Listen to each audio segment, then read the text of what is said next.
Hey guys, again, very sorry that I didn't get this recorded yesterday. Please forgive the angle. I'm doing the best that I can with what I can do right now, and I don't have very much time between now and when I'm going into another masterclass. You know, I have to, and I know this isn't true for everybody, I have to kind of laugh at the people who say that, if you're an independent contractor, you're unemployed. If you're a solopreneur, you're not really earning a whole bunch of a livable income, or people tell you to get a job and everything. Look, I am working just as much now, if not more, than I was when I was actually working for somebody else, but now I get to set my own schedule. I get to set my own workload. And I get to create my own path.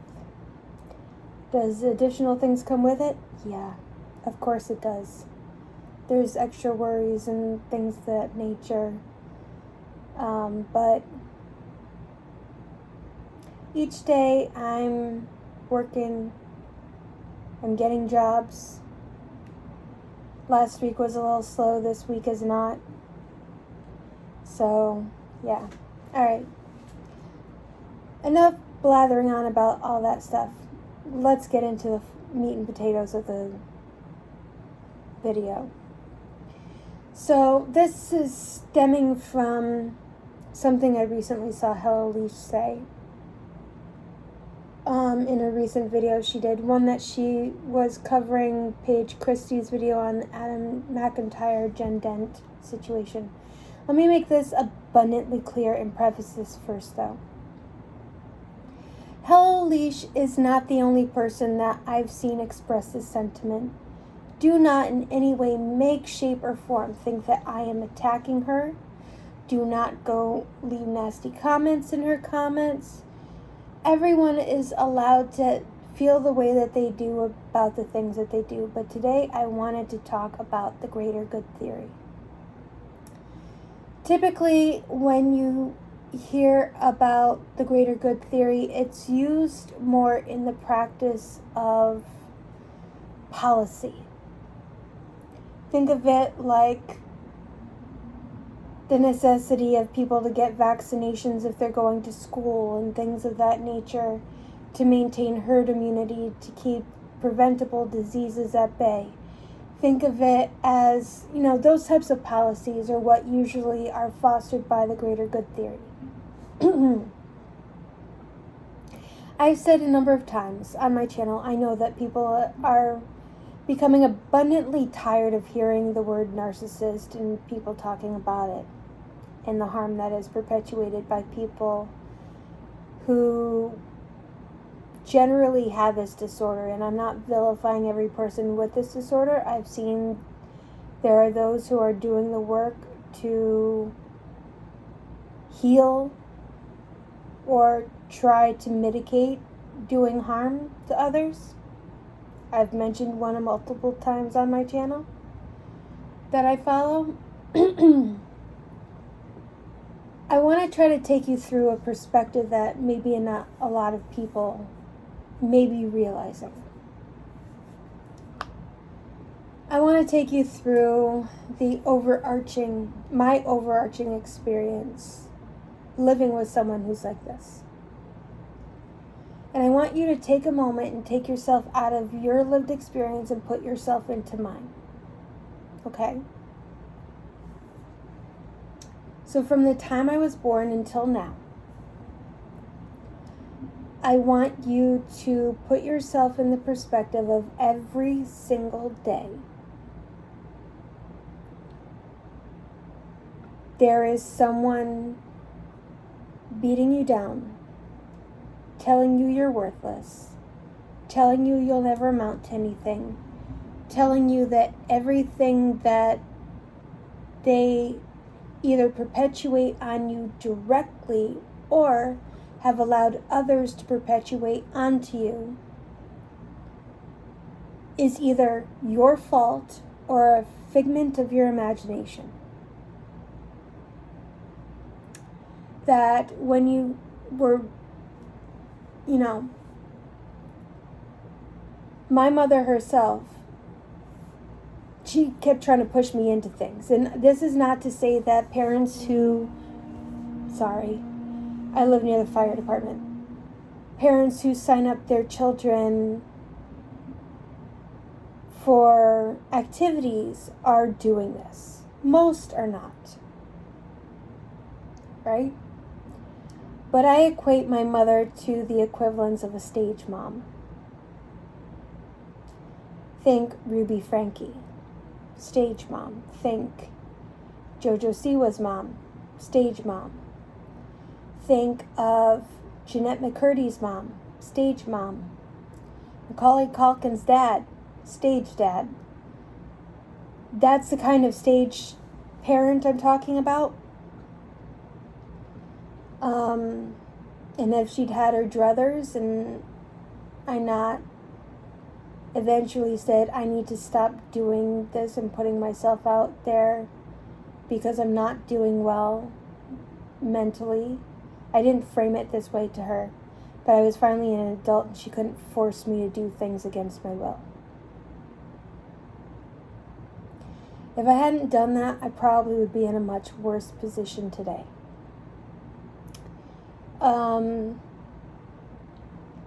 I was very limited on what content I was allowed to consume as a child. Mainly, I was primarily allowed to consume limited cartoons, mainly Shirley Temple movies. That's where I actually first got introduced to the harp. I have not found the movie. So if anybody knows what movie that I'm talking about, and maybe I'm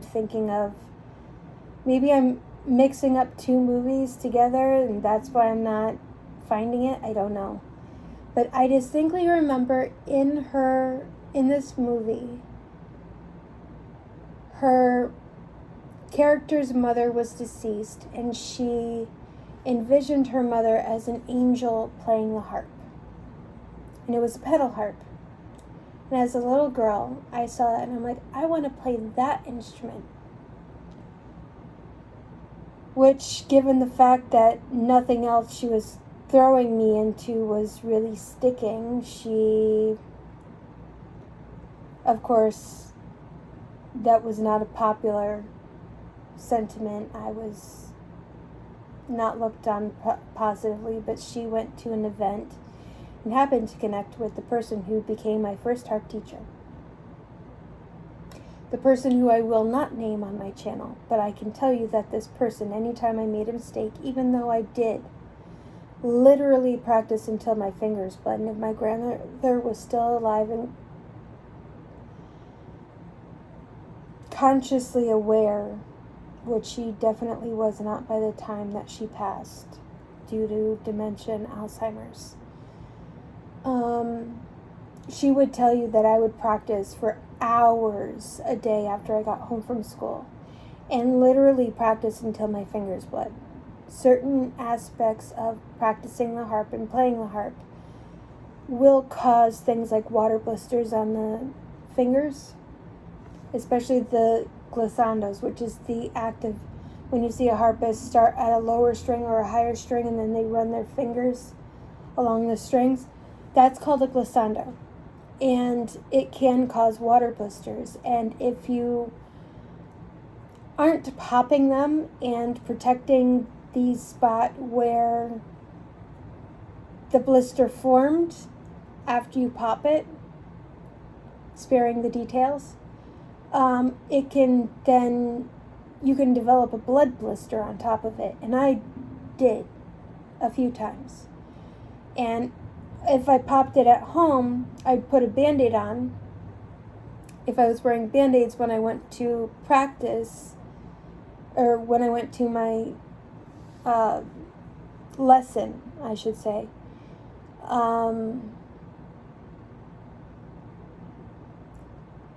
let's just say it did not bode well. I was expected to play even if it caused my fingers literally to bleed, and sometimes they did. And to do so without a Band-Aid on. If I made any kind of mistake, no matter how minor. I would have my hair yanked and pulled. Even though as a harpist you have to have short nails to pluck the strings, she would find a way to dig her short nails into my skin and scratch me and claw at me. She would poke me and jab me with sharp pencils. I actually used to have, and it still kind of do, at the base of one finger. I don't know if you can see that little black spot. Yeah, she stabbed me with a pencil there once, and the lead kind of left a tattoo. And it's never faded all of these years. And you can see that I do not have that on this finger, by the way. It's just on this one that you can see that one spot right there. Because she would sit to my left, and because when you do the harp, you brace it on the right shoulder. And I loved playing. I wasn't over fond of performing when I was a kid. That was the part that I was like, but I don't want to do that. I just want to learn how to play and enjoy it. And, granted, performing is not something that I hate. It certainly became something that I learned to appreciate more as the older I got. But when you're a little kid, you don't really want to spend every weekend going out and doing gigs. Paid gigs. That I couldn't tell you where the money is today. I know a bank account was opened at one point. I was not very popular when I finally got of age enough to where I closed that account and I opened one in my own name. That became a very ugly situation, and I think if my dad hadn't been in the house at the time, it would have been exponentially worse. My parents divorced when I was very young, so I have lived mostly with my mother for the majority of my life, but my dad did come to live with us for a brief period of time when he needed someplace to live. But yeah, that was not a good situation. This teacher would constantly whisper in my ear that I was worthless, that I would never amount to anything, that I didn't look the part of the harpist. I should be thin, have long blonde hair. Mind you, she was not thin. She did not have long blonde hair. She had long hair, brunette, was not thin by any means or measure. It was very much she was projecting on me what she wished she was herself. And I'm guessing, although this was never voiced to me, that I reminded her of her when she was a kid. Because my hair was very dark brunette when I was a kid, and growing up, it's faded significantly now, but it is what it is.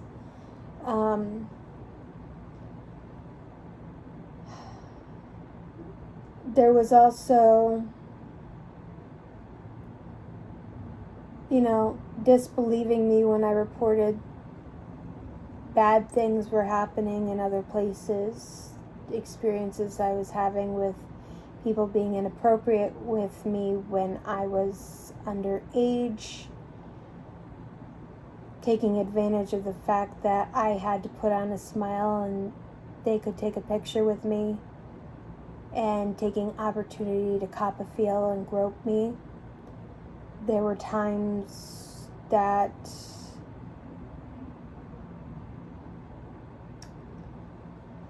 I can't even go into all of the details. I don't feel comfortable doing that, but I will tell you that a lot of bad stuff happened that was perpetuated on me by other people, not just in this house. So I want you to contemplate the cumulative effect. And especially when I was very little and I was trying to express to people that my mother makes me feel bad, people believed the mask that she put on. I'm not going to say what her profession is, but I can tell you it was involving the status as a mandated reporter.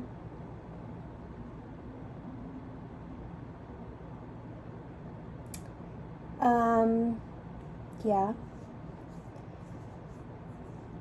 But all of the harm that was being perpetuated onto me, nothing ever got reported. I have since learned in recent years, thanks to people with expertise in talking about people with this particular disorder and who perpetuate this particular brand of harm, that people with narcissistic personality disorder tend to put on a mask, and the mask that they generally put on is of the person that they are targeting the most.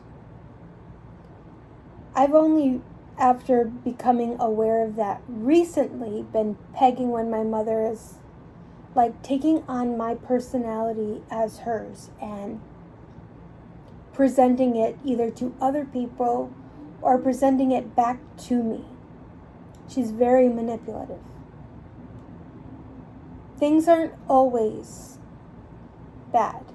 She will go on times where she is very, very harmful, and then she does the standard that a lot of harmful people do, where they're like, she doesn't apologize, because to her, she doesn't do anything wrong. In her eyes, she is perfect, and she could never be harmful to anybody else. I've tried addressing things with her before, and of course it goes quickly into self-victimization, or it's my fault, or I'm making things up. She would never do that or be that way. Yes, she is, and yes, she would, and yes, she does. But she will do that, and then she will buy me presents, or all of a sudden she'll be really nice and do something nice for me. This is how people who are harmful like this keep you stuck, because not only do you see them being nice to other people around you, so those people believe that they're a good person and they keep up the narrative, well, what did you do to make her act that way? But on top of that, you see how good and kind and nice they are to other people, and be like, well, they can't be that bad because they're this way with other people, so it must be my fault. Again, this has been my lived experience my entire life. Am I working on getting out of it? Yes, but I want you to try to put yourself in that position. I took so many psychology courses when I got to college. I have an associate's degree. I have a bachelor's degree. I did not pursue higher than that.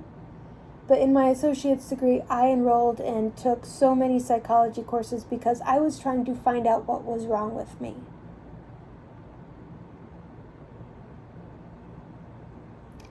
In my teens, there was medical harm that was perpetuated onto me.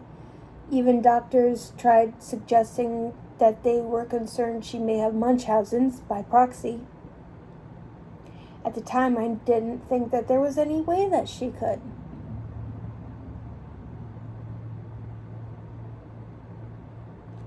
I do know that when that suggestion was being considered, all of a sudden I started becoming less sick. I can tell you that I had a seizure when I was in 9th grade because my blood sugar dropped extremely low. I almost went into a coma, and I had to be rushed to the hospital. My blood sugar was 40, and EMS was shoving glucose down my throat to prevent me from going into a coma. My mother had been diagnosed as diabetic several years prior. the events of that night,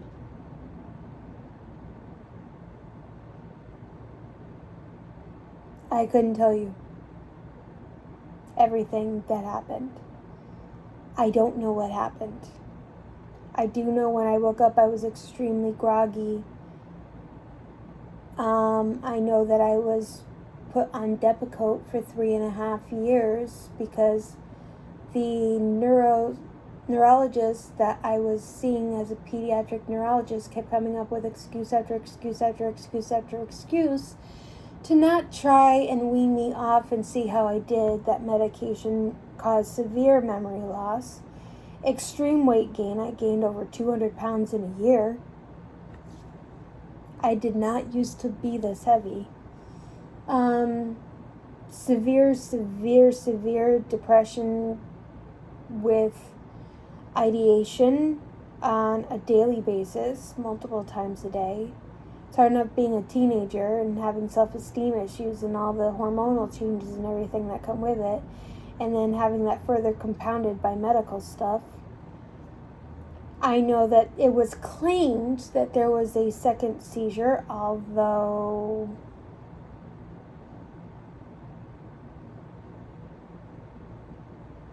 I question it. Let me just say I question it because I know I didn't feel that way the next day. But her word was taken for it. Yes, I did go through some testing, but I feel that the testing was inconclusive because they were perceiving something as being a seizure when really what it was is I was exhausted. If you've ever had, I think it's called an EEG, they wanted me tired. My mother kept me up most of the night. I was very tired. All I wanted to do was sleep. And then, of course, they put electrodes on your head and they flash a light in your face to try to make you seize while under medical observation. And I can tell you that when it first started, I went like this. I remember doing it because it was like bright light in my face. Like, who is going to enjoy something like that?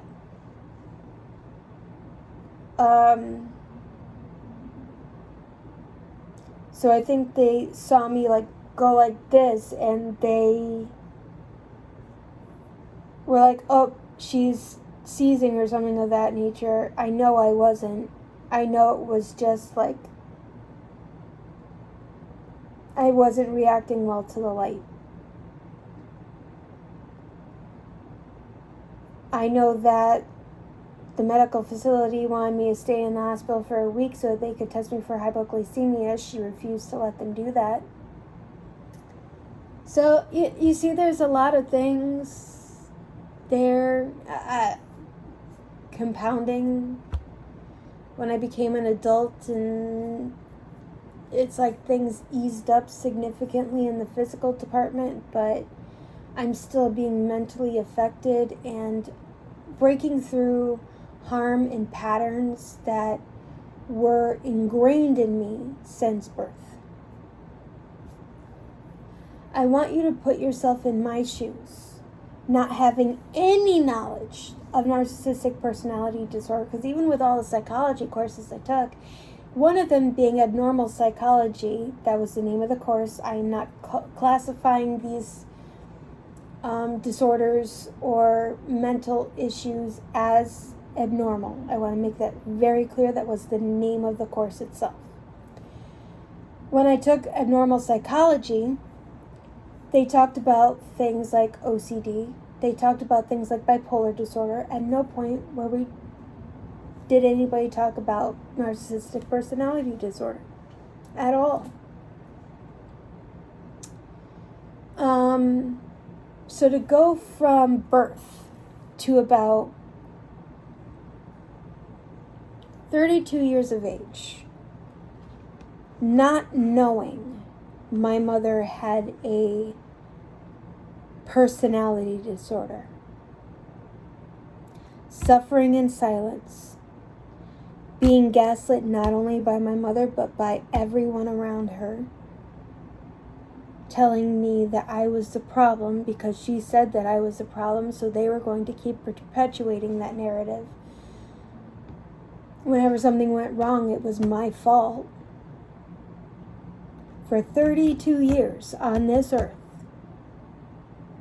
I was completely unaware and suffering that way, constantly, in silence, and silenced. At 32 years of age, I started having a now former friend who I confided in that my mother was being harmful to me. There are times that she will throw things at me and I will flinch because physical has been part of my history with her.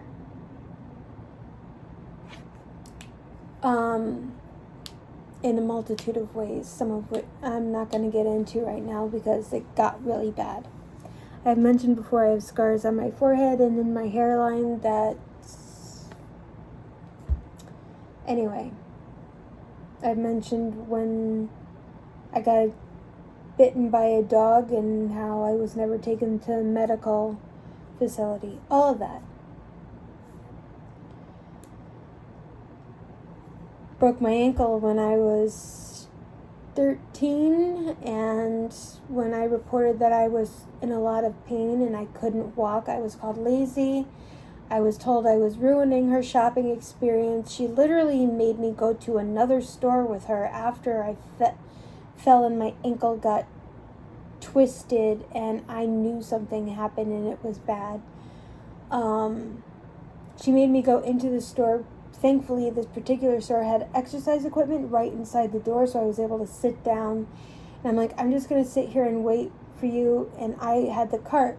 All the shopping people were looking at me, and a couple of them came up to me and going, "Are you okay?" Because they could see that I was very white, I was very pale, I was sweating, and I was not okay. I was in severe pain. Being made to walk on a fresh injury that later was determined to be a broken ankle.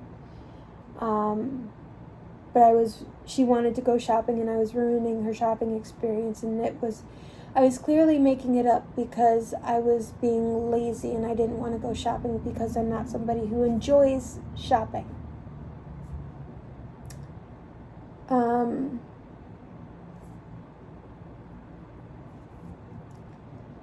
And of course she came around and be like, "She's fine. She's making it up." My ankle proved otherwise the next day and she finally relented and took me to Children's Hospital, and they took x-rays and sent me to the ER for assessment from a better radiologist, and they're like, "Yep, hairline fracture."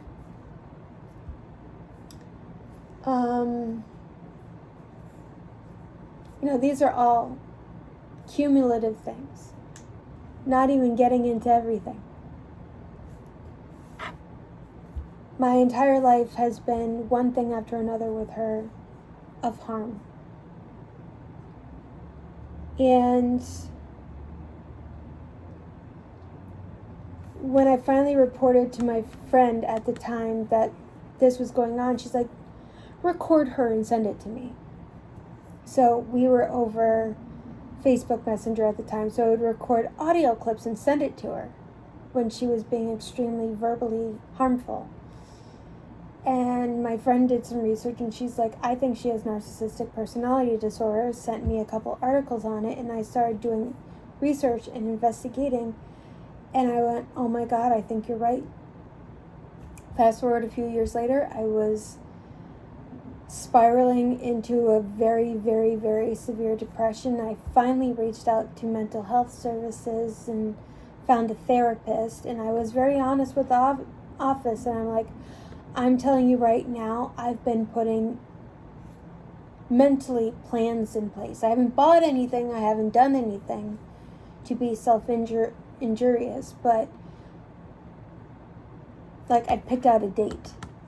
I'm like, even if you 5150 me, this is my situation. This is what I'm dealing with at home. I need help. Otherwise, I'm not going to be here anymore.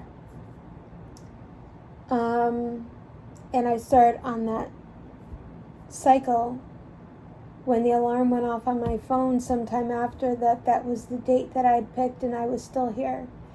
I was like, because I had said if I'm not better to myself by that date. But I kept fighting. I started off at 3 times a week. Now I'm every other week, 1 session.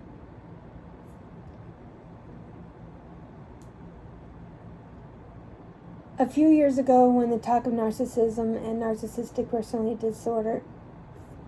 disorder and the particular brand of harm went super mega viral on TikTok and on social media, I was finally being connected to resources and knowledge that I did not have, because even as many clinicians will tell you, training on narcissistic personality disorder is not a standard thing to learn when you're going for your degree in psychology and psychiatry. You have to seek out additional training. I actually connected my therapist with training Dr. Ramani was doing, and I asked her, do you want me to send you this? Because I knew Dr. Ramani was doing this training in this general area, and she's like, yes, please do. She's learned a lot through my experience, through the resources I've given her about experts in the field of helping people who suffer because of people like this. I know that it is a diagnosis that is grossly underdiagnosed, because people who with narcissistic personality disorder and extreme narcissistic traits, they do not seek out clinicians because in their mind, they are perfect and everyone else is the problem. Furthermore, the talk of gaslighting, dog whistles, so much information and validation I was finally feeling and experiencing because this discussion had finally blown up everywhere.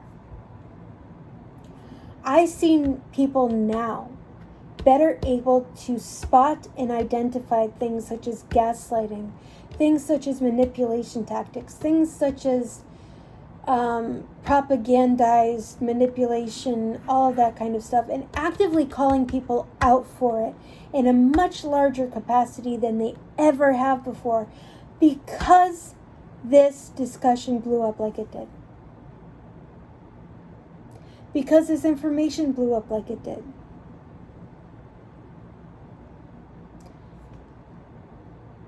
The way that the discussion around narcissistic personality disorder, the tactics that most of them use and things of that nature, that information has done so much good in this world.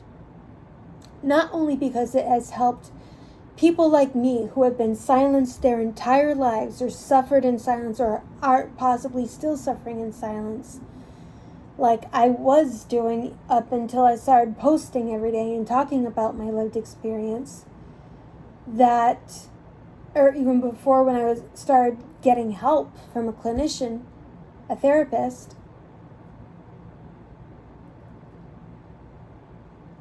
the way that discussion and the way that discussion went from just being discussed on TikTok to YouTubers being able to assess situations and talking about it on YouTube, Bose versus the World, Swoop, Anna Psychology, Dr. Ramani, Jerry Wise, so many people talking about this subject now and being recognized for the information they're providing, pointing out manipulation tactics that otherwise someone like me, who was indoctrinated into thinking everything was their fault and internalizing everything, and has been historically very unable to perceive when they were being manipulated because of that. All of these people And this movement has opened my eyes, connected me with tools that I have never had access to, knowledge I've never had access to before, because even my own therapist didn't have access to this information because she wasn't trained in it. She was the one who I sent a video of my mother. She at least knew the criteria for diagnosis. And in the 5-minute video I sent to her, she was like, I can tell you based on the criteria, she meets the criteria for a formal diagnosis. She's like, obviously I can't diagnose her because she's not my patient. I'm like, I'm not asking for that. I just needed someone to validate that I wasn't fucking crazy.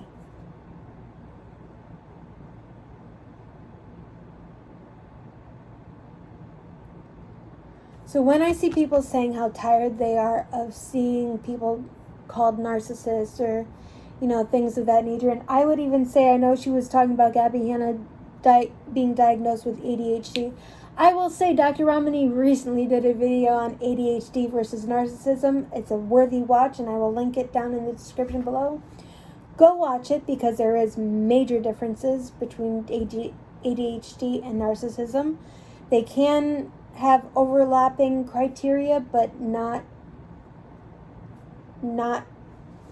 identical.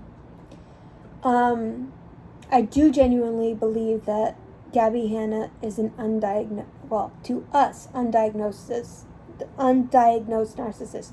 She may have been diagnosed and just not disclosing that. Generally, people who do get diagnosed with narcissistic personality disorders stop going to that clinician, especially if they're told of their diagnosis, because their clinician has to be wrong. Her saying that she had, 6 therapists in the span of 3 years is like a flag.